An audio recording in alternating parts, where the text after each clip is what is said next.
మీడియాపై అధికారుల దురుసు ప్రవర్తన, సెల్ ఫోన్లు లాక్కున్న ఇరిగేషన్ అధికారులు, కుత్బుల్లాపూర్లో బల్దియా కమిషనర్ పర్యటన సందర్భంగా ఘటన, జీడిమెట్ల పోలీసులకు పాత్రికేయుల ఫిర్యాదు అని చెప్పేసి ఒక వార్తను చూస్తున్నాం.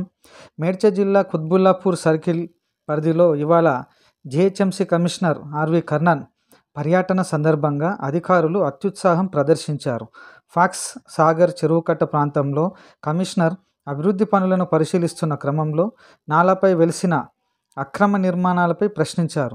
దీంతో అక్కడ ఉన్నవారు గతంలో పనిచేసిన పక్కనే ఉన్న సదరు ఇరిగేషన్ ఆఫీసర్ వల్లే చెరువులు నాలాలు కబ్జాకు గురయ్యాయని తెలిపారు.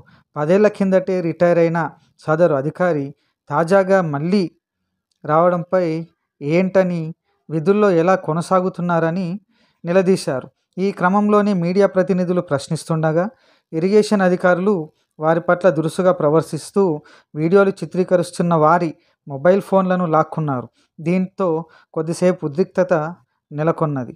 అనంతరం మీడియా ప్రతినిధులు జీడిమెట్ల పోలీసులకు ఈ అంశంపై ఫిర్యాదు చేశారని చెప్పేసి ఒక వార్త